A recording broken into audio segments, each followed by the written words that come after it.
En Suisse, les PME représentent 95% du tissu économique. Par manque de moyens en 2021, certaines de ces petites et moyennes entreprises peinent encore à développer leur digitalisation. Les aider dans cette voie, elles représentent donc un marché intéressant.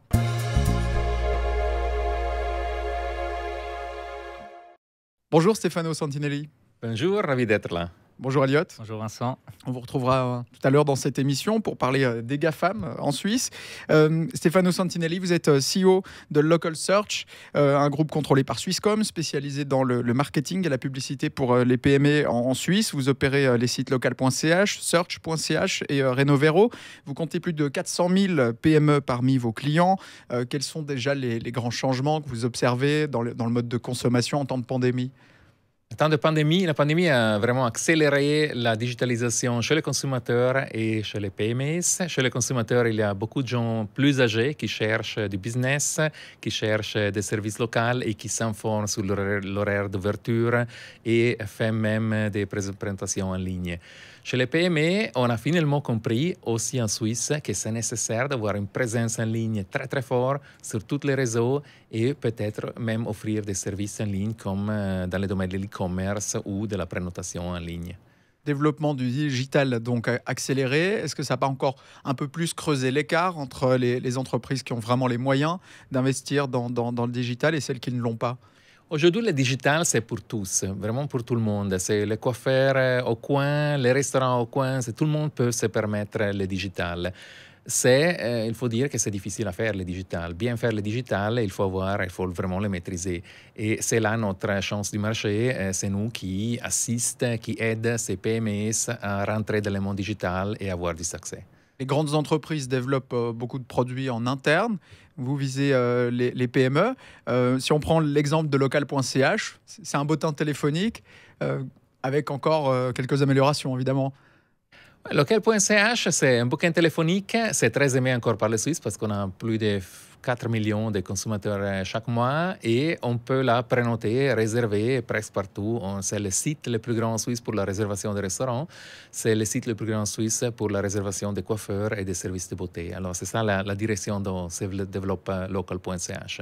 Mais Local Search est beaucoup plus que ça. Nous offrons vraiment des services de marketing complets. Nous offrons la présence sur Google, sur TripAdvisor, sur Booking.com, sur Facebook, sur Instagram, sur tout le monde où les consommateurs suisses cherchent des entreprises locales. Vous venez d'ailleurs de sortir un nouveau produit, un nouveau package qui concerne vraiment les PME, donc qui aborde différents domaines du marketing digital. De notre point de vue, il faut savoir faire 5 choses dans le monde digital. Il faut avoir une présence en ligne, il faut avoir un bon site web, il faut faire des campagnes, il faut faire des prénotations en ligne, il faut vendre en ligne et il faut avoir une réputation sociale en ligne. Et ça, c'est dans un produit, dans un paquet qui s'appelle Digital One. C'est une innovation mondiale. Digital One, c'est le premier paquet où il y a tout dedans. Il y a tout dans ce qu'une PME a besoin pour avoir du succès dans le monde digital. Et c'est surtout important dans la pandémie d'offrir de la présentation en ligne et de vendre en ligne, pas seulement d'avoir une présence. On dit que le référencement, évidemment, c'est le nerf de la guerre. On doit pouvoir nous trouver sur Internet quand on dirige une PME. Comment ça fonctionne, le référencement, finalement ?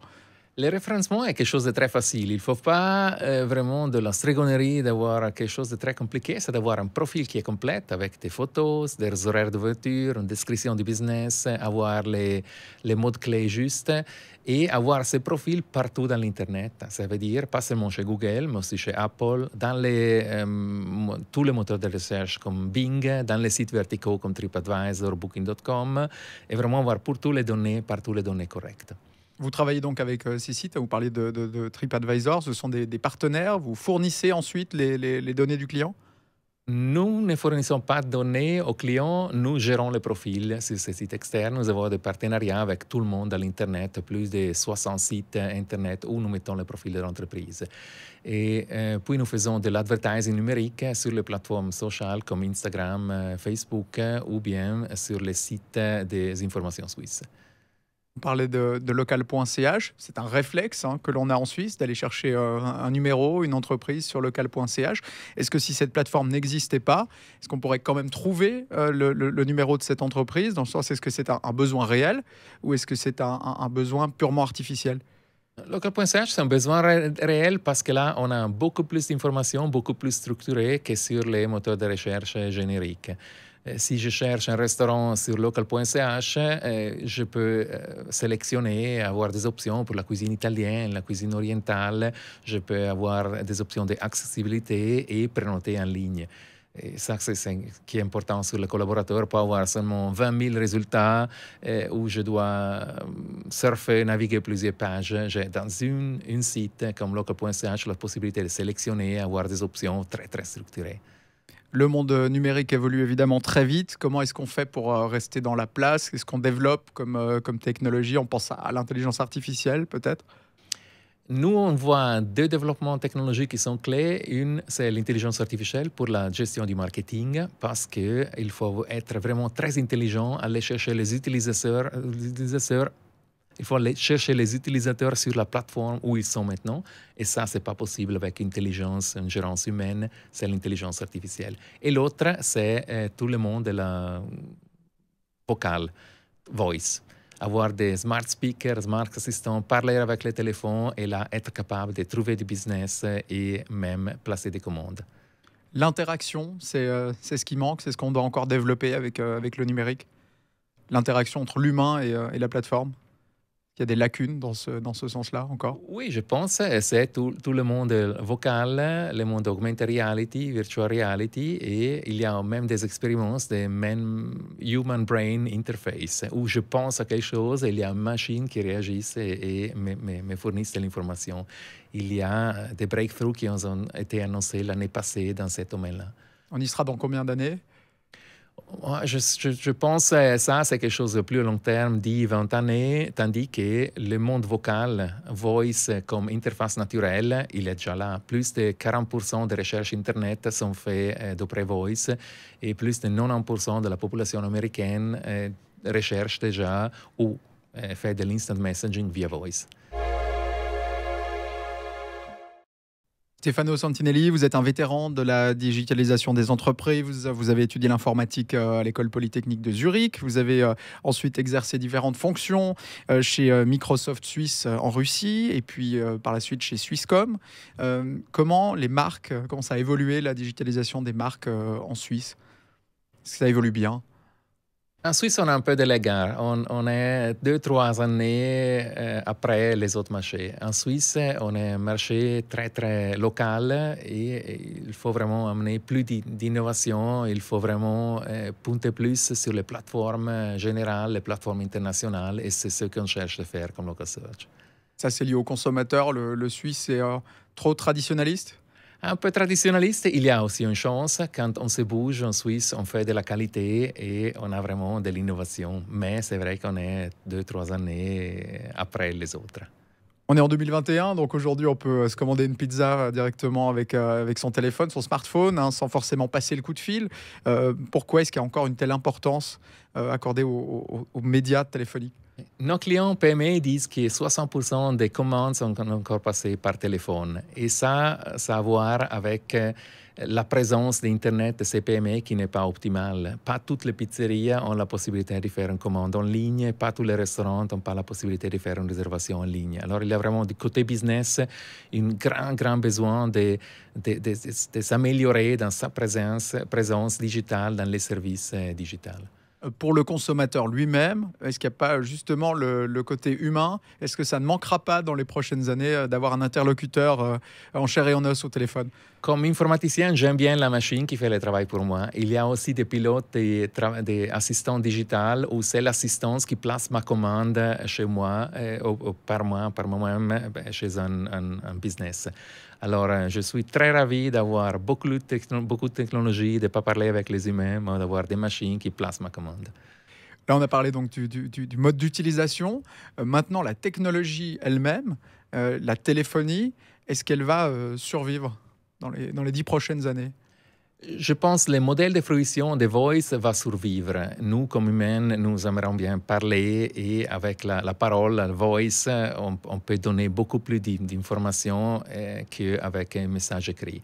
Je pense que la téléphonie va mourir dans 20-30 ans. On n'aura plus vraiment de la téléphonie classique, mais ce sera tout instant messaging ou tout fait par des machines. Les 0,21, les 0,79, on en a d'ailleurs encore besoin pour s'inscrire hein, sur une plateforme comme WhatsApp.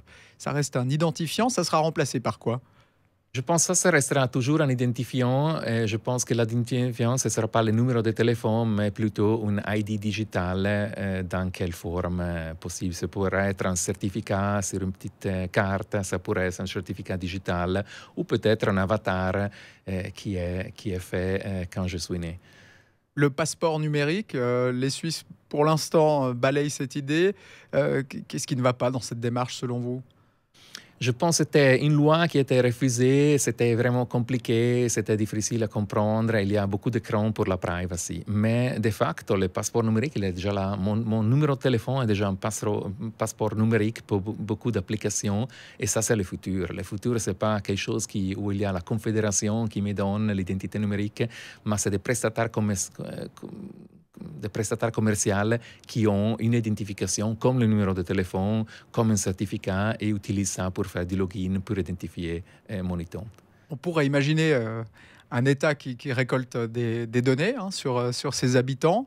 Est-ce que ça ne permettrait pas au niveau commercial de concurrencer les grandes entreprises qui ne sont pas sur le territoire suisse? Est-ce qu'on peut imaginer dans les prochaines décennies la Confédération faire commerce des données à ses propres entreprises avec par exemple des tarifs préférentiels? Je pense que l'État, surtout l'État suisse, n'a pas l'échelle nécessaire à faire un discours comme ça, n'a pas l'innovation, la vélocité et vraiment le volume nécessaire pour faire un métier comme ça.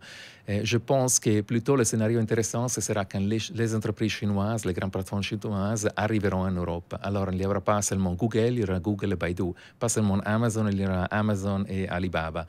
Et ça, ce sera la chose fascinante quand on aura deux, trois plateformes qui font la même chose et pas seulement GAFAM qui font tout. Ça pourrait rebrasser les cartes. Qu'est-ce qui pourrait se produire? Oui, le monde deviendra plus complexe, plus fragmenté. Comme consommateur, j'aurai plus de choix et comme entreprise, j'aurai plus de complexité à gérer. Et c'est là où Local Search voit les business du futur, d'amener un restaurant, un coiffeur, un institut de beauté, les profils sur toutes les plateformes et être capable là de joindre les plusieurs consommateurs que possible. Ils restent marginaux, mais on a encore aujourd'hui des chefs de PME qui refusent la digitalisation ou l'intégration du processus informatique, notamment dans la gestion des stocks. Est-ce que ce n'est pas un créneau d'être le rebelle du groupe? Est-ce que ça peut être payant si on reste sur un marché de niche? Il y a toujours des marchés de niche qui sont très, très intéressants, basés sur la relation humaine très, très forte. Il y a dans le private banking, il y a dans l'art, il y a dans chaque secteur d'activité, il y a quelque chose comme ça. Je pense que c'est une niche qui s'intéressera moins de les 0,5% de la population. Si j'ai une entreprise, je dois toujours penser, est-ce que je suis les 0,5% ou je suis les 99,5%? On a de plus en plus de révolutions, notamment le marché de l'art, qui est en train d'être révolutionné grâce au blockchain. On peut acheter maintenant les tableaux, plusieurs millions de dollars directement en crypto-monnaie. Quelle est la prochaine révolution, le prochain changement de paradigme, selon vous, que l'on n'a pas encore vu arriver? Je pense le brain-machine interface. Je pense la capacité de lire les émotions des humains et vraiment penser à une action et avoir cette action exécutée par une machine. C'est pas difficile parce qu'il y a déjà des machins, même des technologies gadgets consommateurs qui sont capables de lire les ondes cérébrales. Mais c'est encore très, très loin. J'aimerais bien penser à une pizza et avoir la pizza délivrée aujourd'hui ici. Alors évidemment, c'est compétitif, c'est rapide, on diminue la marge d'erreur, mais est-ce que finalement, on ne perd pas un peu l'essence de la vie même, le moment où l'on attend la pizza au restaurant et le plaisir de la recevoir un quart d'heure après quand on a vraiment faim? J'aime bien me concentrer sur ce que j'aime bien, c'est-à-dire travailler, voyager, faire de la musique, faire du sport. Et j'aime bien qu'il y aura une technologie qui prendra soin de tout le reste, qui fera tout le reste sur moi. Alors, le plus de technologie possible, c'est une bonne chose pour notre monde, pour moi. La chose que l'on ne pourra jamais digitaliser? Je pense que les relations humaines, les sentiments, on ne pourra jamais digitaliser. On pourra les réexpliquer, mais les émotions, on ne pourra jamais digitaliser.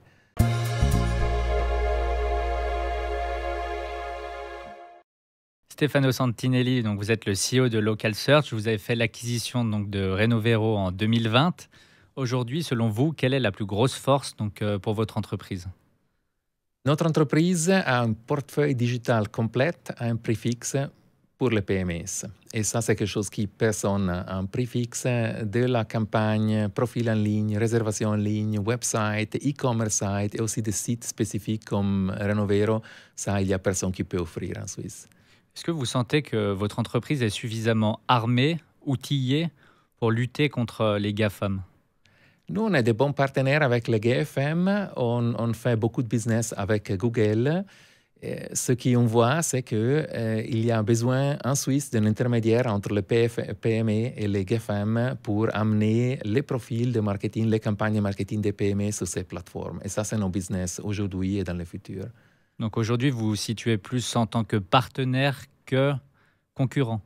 Nous, on est des bons partenaires avec tous les GAFAM et on est des concurrents du point de vue de local.ch. C'est-à-dire là, on a vraiment une fierce compétition entre les utilisateurs qu'on a sur local.ch et ceux qui vont chez Google.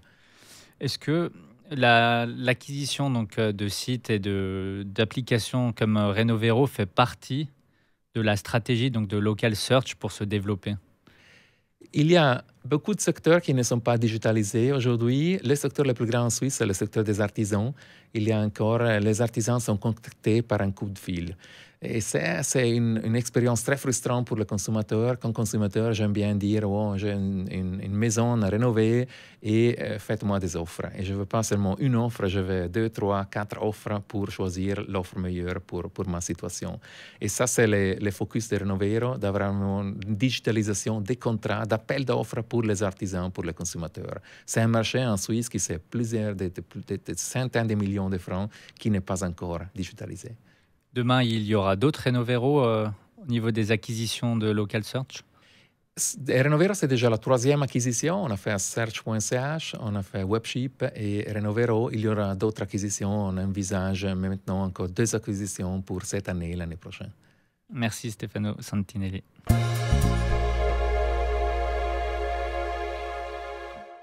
La tradition, Stefano Santinelli, le gris-gris, vous en avez apporté un objet que vous utilisez peut-être dans votre quotidien. J'ai aperçu une paire de lunettes. C'est une paire de lunettes intelligentes, c'est Smart Glasses de Bose. Là, il y a toute l'intelligence de mon smartphone, toutes les apps de mon smartphone qui sont là-dedans. Je peux parler avec lui, je peux écouter la musique, je peux téléphoner avec. Et surtout, je peux demander beaucoup de choses. Je peux demander le temps, lire les news, lire mes emails et envoyer ma messagerie avec ces lunettes. Ça a l'air un peu gadget, mais vous l'utilisez quotidiennement? C'est vraiment cool. Je l'utilise chaque jour. Je l'utilise surtout que je fais du sport. Alors, je reçois l'appel téléphonique. Je fais un WhatsApp, je fais un email.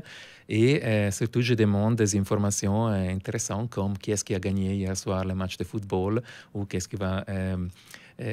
temps il va faire demain. On a différentes applications, évidemment, que l'on peut regrouper sur son smartphone dans ses lunettes maintenant. On l'apprend. Il y a quand même une guerre du marché, Apple, Android. Qui va gagner? Comment ça va se terminer? Je pense que le marché va être encore plus fragmenté. Il y a maintenant des assistants comme Bixby, il y a Siri, il y a Alexa, il y a OK Google. Alors, je pense qu'on aura 7, 8 assistants vocaux. Et avec ces lunettes, je peux parler à tous ces assistants vocaux, c'est-à-dire les meilleures expériences avec chaque assistant. En termes de cible, est-ce que toute cette offre est bien structurée pour avoir les bons clients à chaque fois? Non, cette offre est incompréhensible pour les PME et c'est là où nous aidons les PME à faire le choix juste et se positionner dans les réseaux qui est important pour eux. Pour terminer, on parlait des GAFAM tout à l'heure. On a des entreprises comme Apple, dont la capitalisation pourrait presque rembourser la dette de la France. Qu'est-ce que vous répondez aux gens à qui ça fait peur et qui demanderaient beaucoup plus de réglementation à ces entreprises? Essayez de vivre 2 jours, 3 jours sans Google, Amazon, Facebook, Apple, Microsoft. Et puis pensez si on a besoin de ces plateformes ou commencer la vie sans ces plateformes. Merci Stefano Santinelli d'avoir été notre invité aujourd'hui. On se retrouve la semaine prochaine dans B2B pour rencontrer de nouveaux dirigeants d'entreprise en Suisse romande. À bientôt.